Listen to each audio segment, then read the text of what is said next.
Estamos de volta com o último bloco do programa Ensino Básico em Revista. Hoje nós estamos discutindo o projeto Vale Sonhar, que discute a gravidez, a sexualidade e os métodos contraceptivos na adolescência. No último bloco, nós estávamos falando sobre o preconceito que existe dos alunos com eles próprios, né? E o Glauco estava explicando pra gente que sinceramente, Glauco, eu pensei que já não existisse mais esse tipo de coisa. Por quê? Porque vocês, no meu ponto de vista, os alunos adolescentes de hoje em dia, parece que estão assim, tão aquém dessas coisas, tão além, desculpa, né, além dessas coisas, que parece que nada atinge vocês. Isso para mim foi uma surpresa, né? E, sei lá, agora a gente está começando a entrar realmente no mundo, né? Queria saber a opinião das meninas também. Se existe preconceito. Existe, eu acho que o preconceito contra as meninas é muito maior do que contra os meninos, no caso da gravidez. Porque assim, muitas vezes o menino, se ele quiser, ele esconde isso. A menina já não tem como fazer isso. E o preconceito contra a menina é maior porque ela, sabe, ela geralmente tem que parar de estudar, principalmente quando a criança é recém-nascida, pra poder dar uma atenção maior. E fica, sabe, ela fica meio que muito mais dependente, assim, de tá cuidando sempre da criança, não faço da liberdade que ele falou que o menino para de ter. A menina é muito pior isso, o preconceito contra a menina é muito maior do que contra os meninos. E eu creio que a nível da sociedade, até para a mulher, porque a gente percebe algumas alunas, jovens mamães lá, né, que toda hora tem a necessidade, às vezes, de uma dispensa. Porque ou o filho está doente, e como os filhos normalmente ficam mais a cuidado das mães, né, isso se configura como um problema maior para a mulher mesmo. E a questão mesmo de depois trabalho, né? Já é mãe, a questão do trabalho, nem sempre aceita por ser mãe, aí sabe, da mesma forma que se reflete na escola a necessidade de sair por conta do filho estar doente, no serviço não seria diferente. Então, essas implicações são sérias, eu acredito que sejam maiores para o sexo feminino. Eu gostaria de dirigir uma pergunta à Cristiane. Cristiane, você colocou no segundo bloco a questão disso ter acontecido na sua família. Você poderia dizer quais foram as implicações, o que mudou com isso na sua casa? Mudou não somente para a garota que engravidou, mas como para a família inteira. Porque, por exemplo, minha irmã, ela continuou estudando. Então, precisou de muito apoio da família para poder continuar esses estudos. A família inteira apoiando, ajudando ele a cuidar da criança, criação.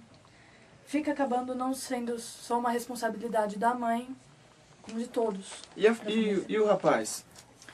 Acabaram se casando, porque ele foi um dos casos que resolveu assumir mesmo os atos.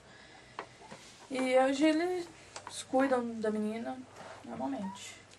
Isso seria uma exceção ou seria uma regra, professoras?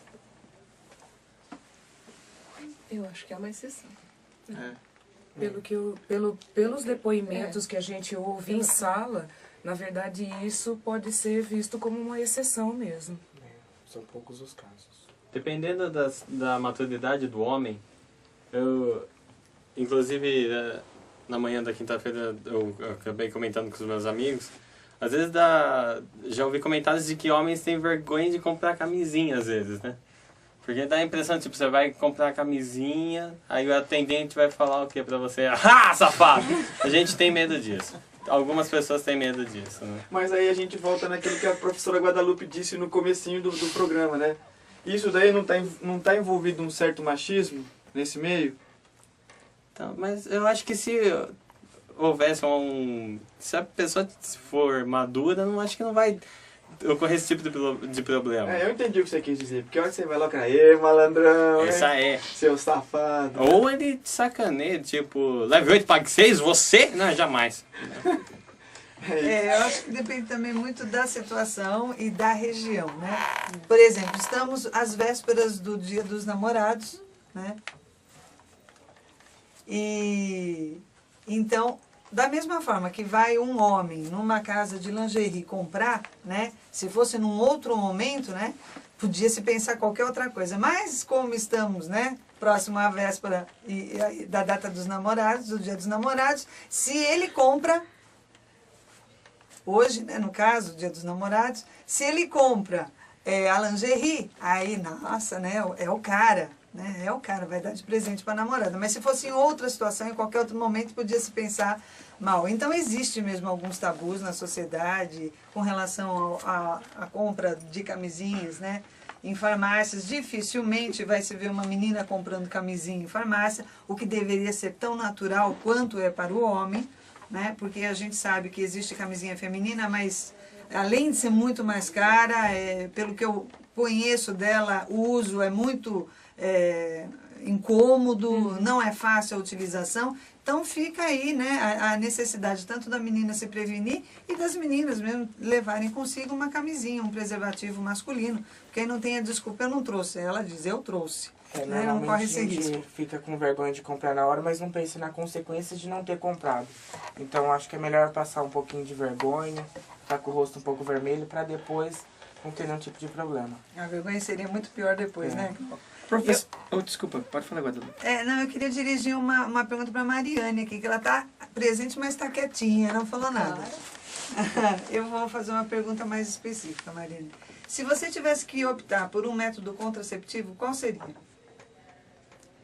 Eu acho que seria a camisinha mesmo. Ou se não, se internar no convento, né? Também, eu acho que seria o melhor. Abstinência é melhor.